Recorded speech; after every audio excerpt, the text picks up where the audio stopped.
Common लेक्चरला किती student असतात हो बाकीच्यांच्या? हां.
Hello, good morning, all.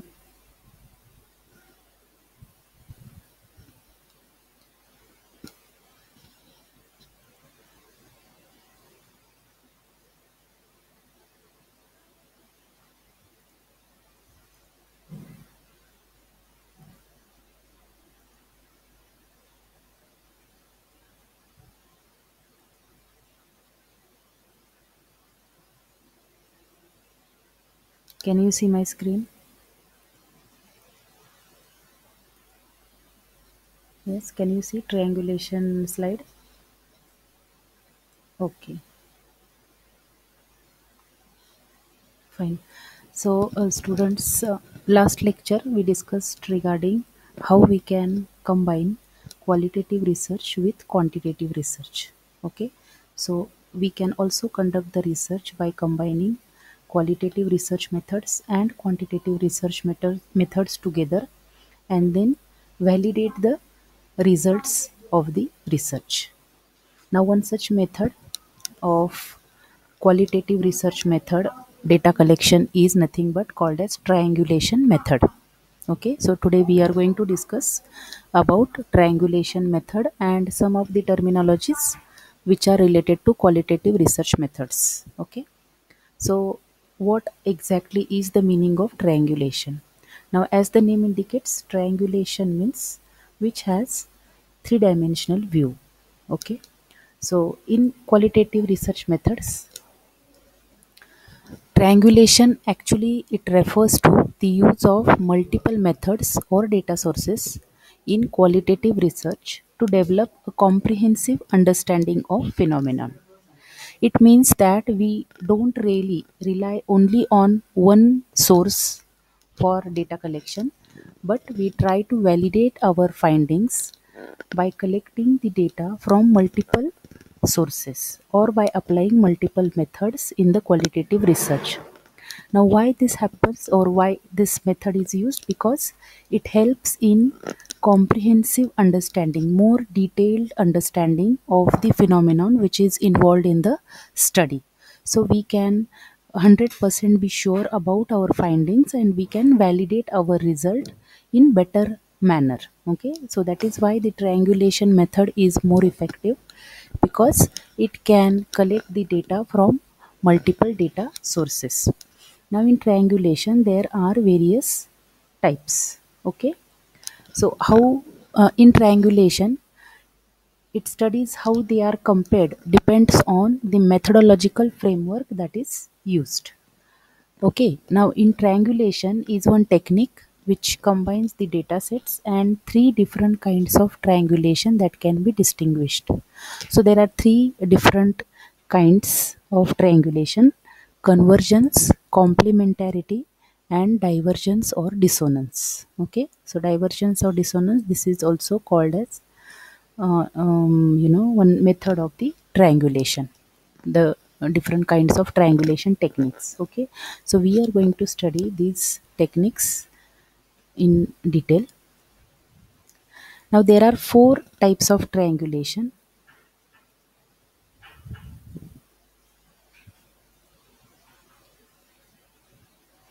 So there are four types of triangulation methods that have been described in qualitative research method. The first one is called as methodological triangulation.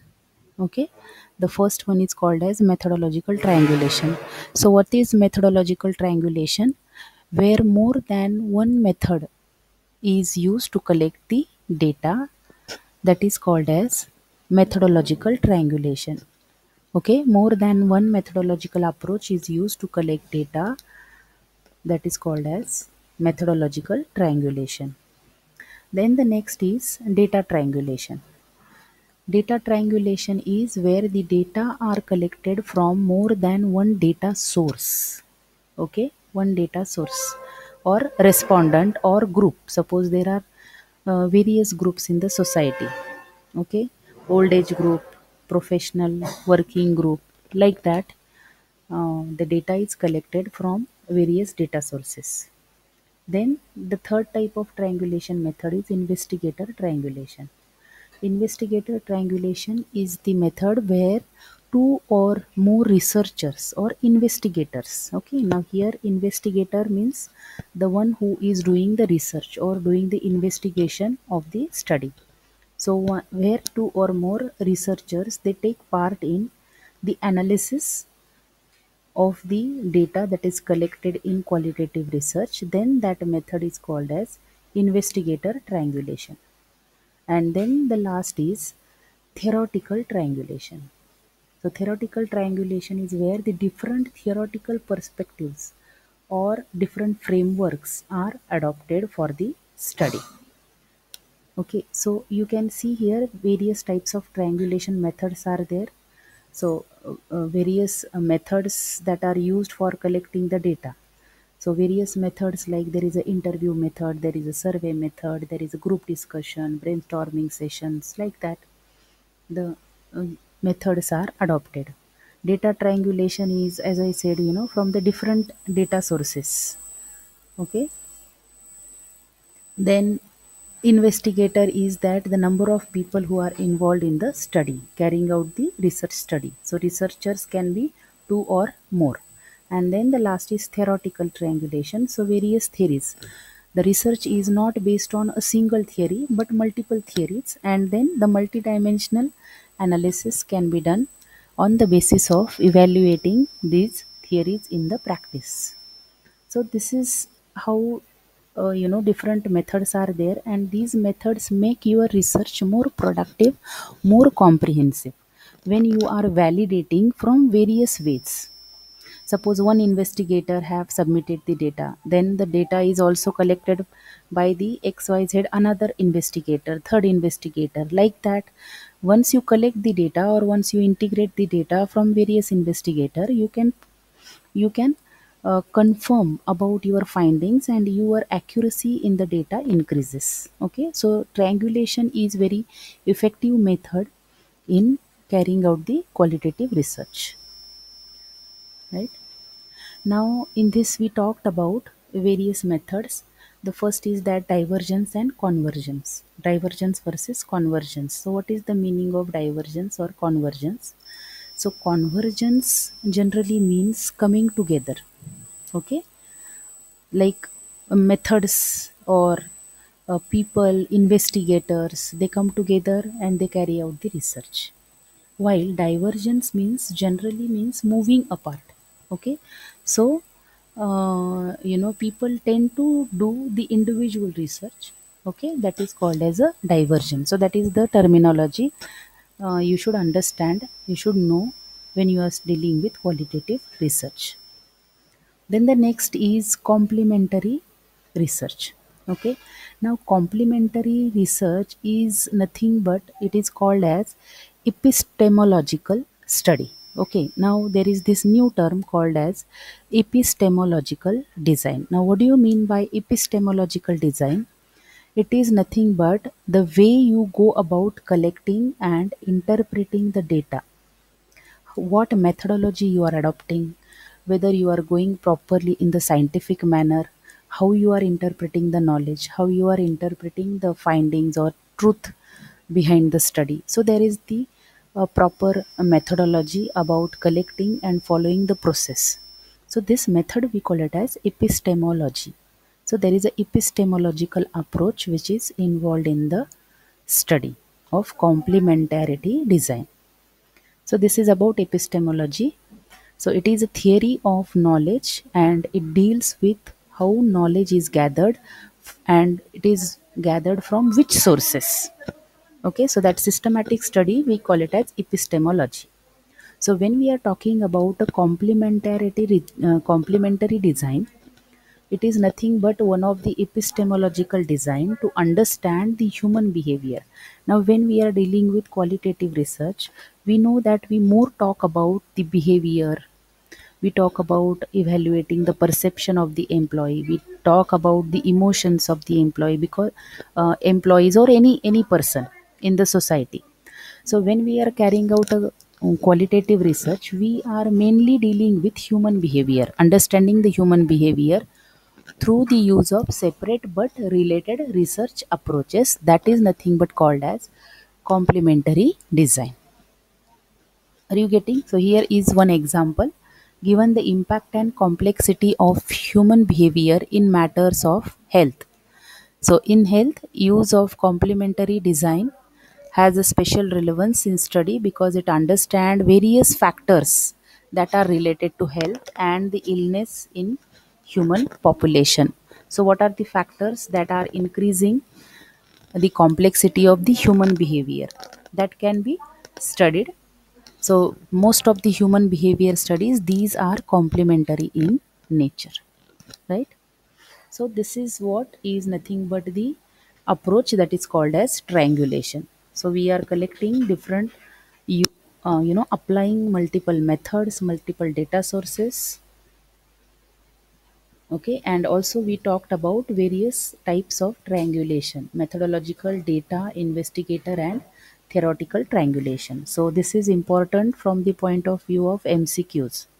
Okay, so most probably your exam will also be in the MCQ manner as of now. Okay, we don't know about what will happen, what will be the decision of the university regarding your examination. But this is I am telling you from the point of view of your MCQs. Okay, what type of if suppose the data is collected from more than one data sources, whether it is called as data triangulation or method triangulation, like that. So that is there. So this is the concept of data triangulation. Okay, now we move on to the next topic, and today we are going to see various qualitative research terminologies. Okay, so when we are talking about qualitative research, there are certain terms that we often use, which are nothing but the characteristics of qualitative research. So what are the terminologies? There is something called as grounded theory approach, then ethnography approach, then phenomenology, and then the field research. Okay, these are the approaches of qualitative research. Now, what do you mean by grounded theory? Okay, now grounded theory is an approach that refers to the inductive process of generating theory from the data. Now, inductive and deductive approach we have already studied in our previous lectures. Okay, I don't know if you remember, but I, took when I discussed regarding the types of methods that we use in qualitative research. I talked, sorry, the types of qualitative research. That time I explained about inductive and deductive type of research. Can anybody tell me what is inductive and deductive research? आठवतंय का? Or should I explain one more time?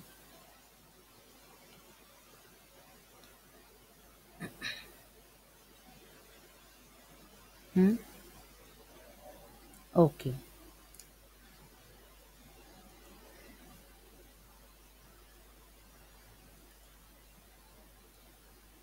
Okay. So we talked about the method of research, that is inductive and deductive research. Okay. Now, what is inductive research? In inductive research, what happens? The researcher takes an inductive approach. The method of approach is that the researcher start with certain set of observations. Okay. He observes certain things. Okay. He gather the data, and then he move from those particular experiences. He collect the experiences, gather the observations, perform the analysis of that data which is gathered, and then propose a theory based on that observations. Okay, which is applicable to general population. So gathering data, then look for patterns or analyze the data, and then the final outcome of the inductive research is the developed theory by the researcher. Okay, this is what is called as inductive research approach. Then the next is deductive research approach. So deductive research approach is exactly opposite of what is inductive research approach. In deductive research approach, what happens? The researchers taking the deductive approach take the steps described earlier for inductive research and reverse their order. That means whatever the theory is taken as an input. So it starts with the social theory. Some theory is considered, okay, that they find compelling, and then test their implication with the data. So the theory is first studied, then the data is analyzed based on the theory, and then the hypothesis is tested. Just a moment.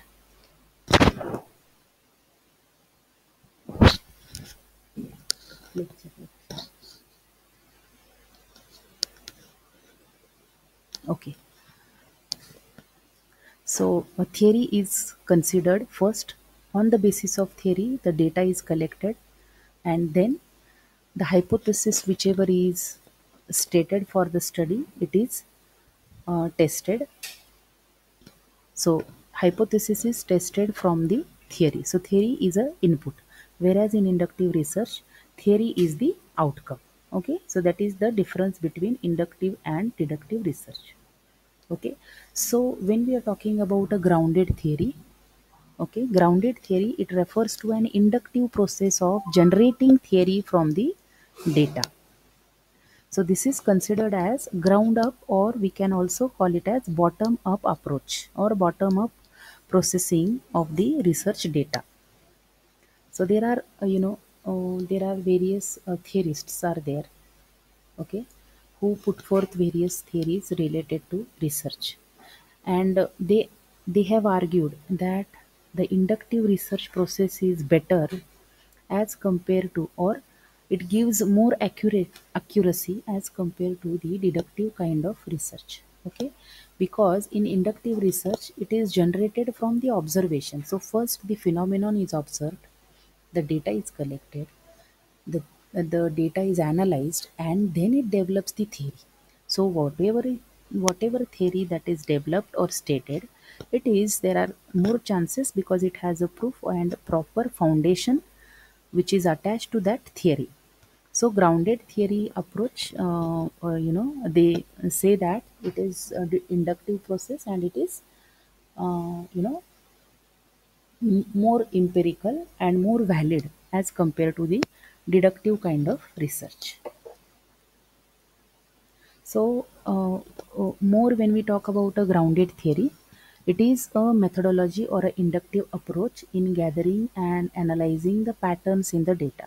So, as I said, the data is collected first, and then the analysis is performed to find out what are the patterns that are emerging from that data. Okay, it seeks to interpret how the human beings understand their world, how they are interpreting, what emotions, for example, influence them, which emotions influence them in positive manner, which emotions influence in negative manner, for example, like that. So it is interpreting how the human beings understand their world, okay, how they are interacting, etc. So when we are talking about a grounded theory, it first verifies the research participant's reality. It goes on the ground and it identifies that what is the reality, okay, what is happening at the ground level, and then uh, they collect the evidences related to it, analyze, and then put forth the theory. Now, example of such grounded theories are scrapbook, online diaries are there, social media analytics is there, where people express themselves.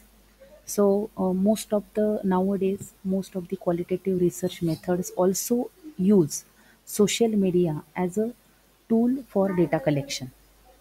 Okay, so that is more related to grounded theory.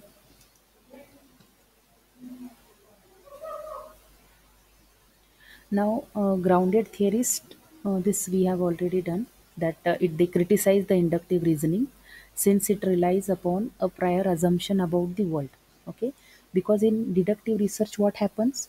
In deductive research, it is exactly opposite of what is inductive. Okay, so theory is first act as a base. On the basis of theory, the data is collected, and then the hypothesis is tested. So there are certain assumptions which the theory might have already stated. So that assumptions are taken into consideration. So in deductive reasoning, it is not that much valid as compared to inductive. Okay.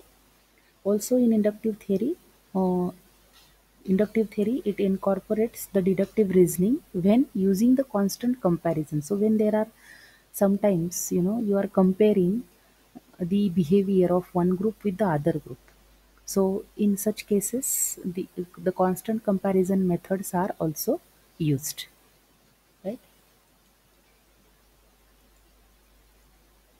Now these are the steps that are used when carrying out the grounded theory research. The first is question or collection of qualitative data. So the researcher, whoever is what we can say collecting or doing a research, he personally visit the respondents, whoever, okay, or the sample, and then collect the qualitative data, interview or through discussion, whatever. Then the second step is review of collected data. So whatever the data that is collected, it is reviewed, coding of the themes which have been extracted. So certain patterns of the data are revealed, okay, and certain themes have been identified, or characteristics we can say, these are extracted, and then it results into developing the concepts or categorization of the data. And then on the basis of those concepts or categories, a new theory is developed from these categories, right? So example of such grounded theory we can find in various fields such as psychology, sociology, medicine, management, industry, okay, education, right? So these are various fields where we can use the grounded theory approach.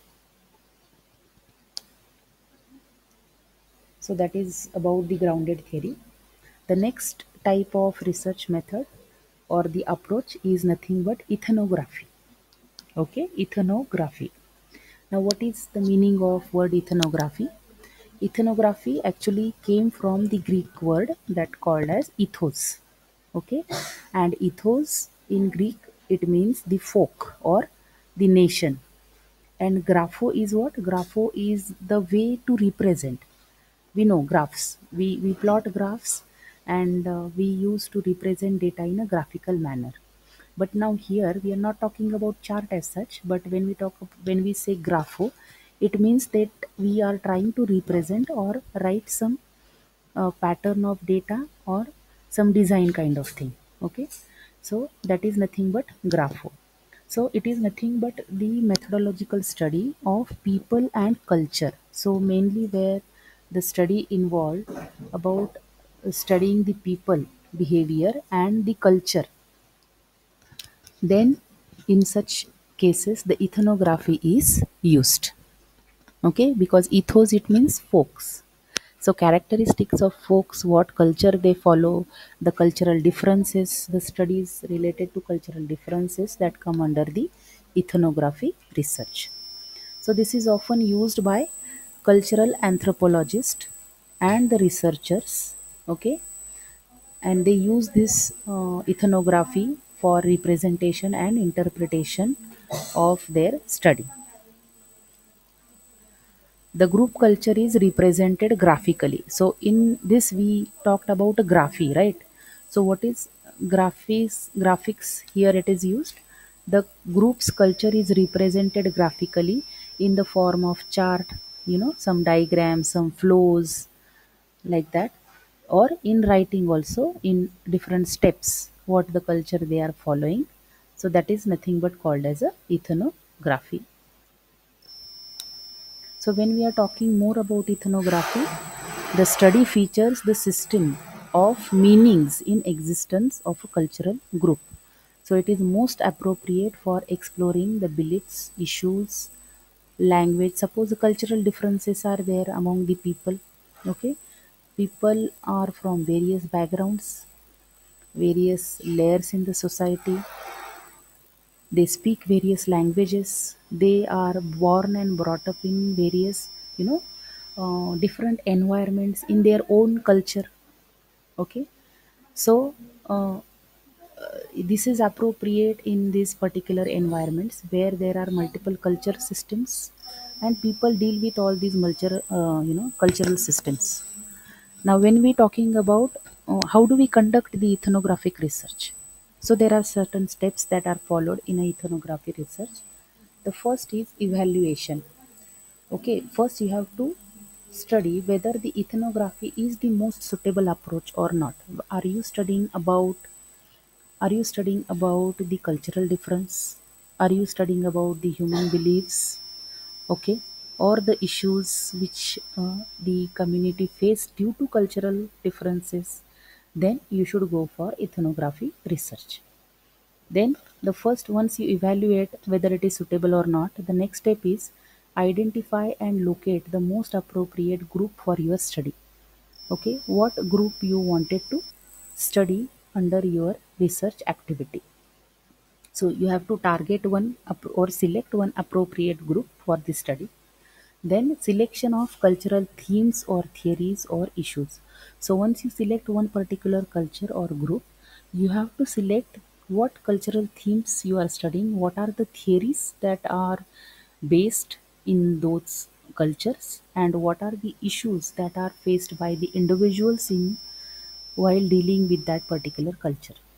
Okay, so theories, issues, various themes, or we can say characteristics, these are selected or studies. Then the next is determine which ethnography type to utilize. Now there are various types of ethnography methods we will be studying in this lectures to come. So there are different methods. So which ethnography method you are going to deploy? Then collect the data for the issue or for the characteristics or for the theory that is related, and then perform the data analysis, and then generalize your findings or give your researcher's perspective.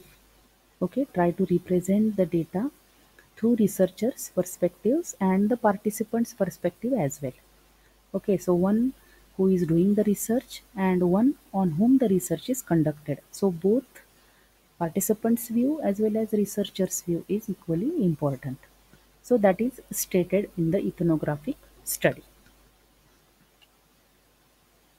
Okay, then the next term is phenomenology. Okay, phenomenology. Now what is phenomenology? Phenomenology, it helps to understand the meaning of people's lived experience.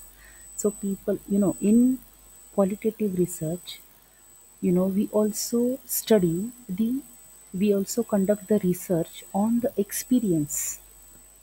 Okay, on the experience that the people they have faced, or they have experienced certain situations, certain trauma over a period of time when they are living. So they come across various experiences. Okay, so phenomenology is about carrying out the research based on the experience.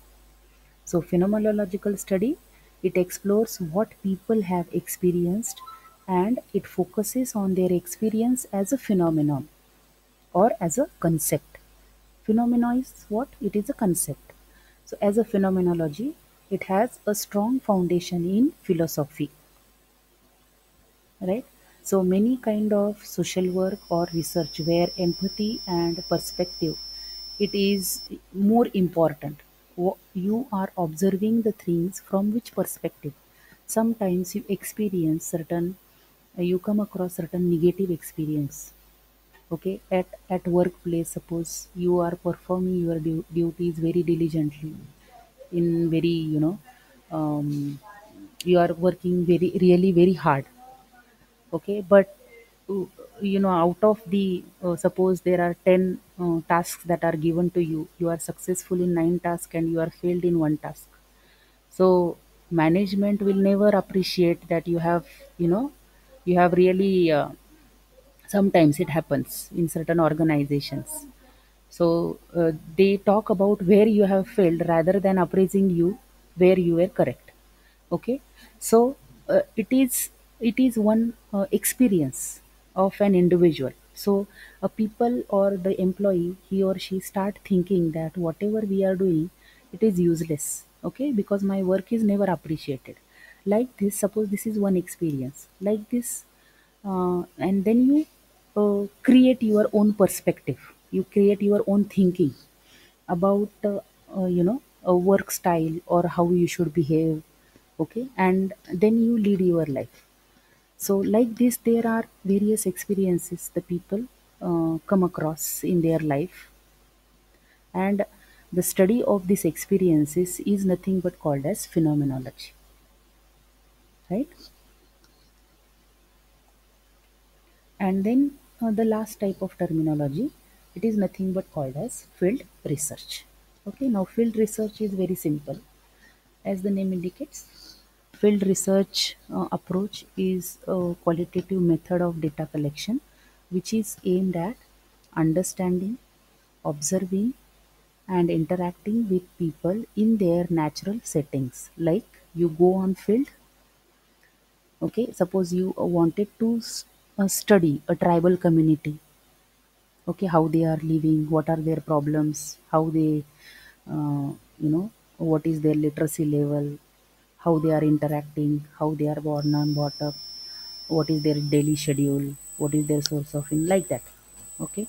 So if you wanted to study the tribal settings, you need to go to that location in the natural settings, and then you can study different phenomenon related to your study. So, when we talk about field research, it is nothing but aimed at understanding, observing, and interacting with people in their natural settings. Okay, so thus, when we talk about being on the field, okay, it is that the researcher, they interact with the real world, the real people, and they handle the real situations involved in everyday or day to day lives of the people. So when it is important to study the real phenomenon, what is going on, the field research method is used. Okay.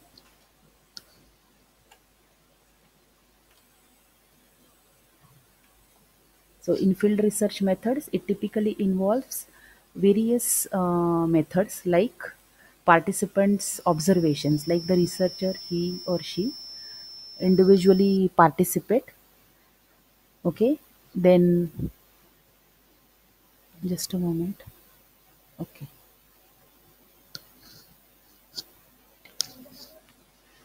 participant observation, then interviews, various interviews are conducted. Some of the interviews which are in structured manner or unstructured manner, on the spot, certain interviews are conducted. And then also various literature that is already available, or the facts, okay, which are stated earlier, the research which is calculated earlier, that is also studied. So all these methods we use in carrying out the field research. Yes, have you understood the terms and techniques, triangulation methods, and different terminologies that we use in carrying out qualitative research? Yes. Okay. So we will stop today. We have a small faculty meeting, right? I will share with you all these slides. You can download and you can study. Okay. Any doubt in this?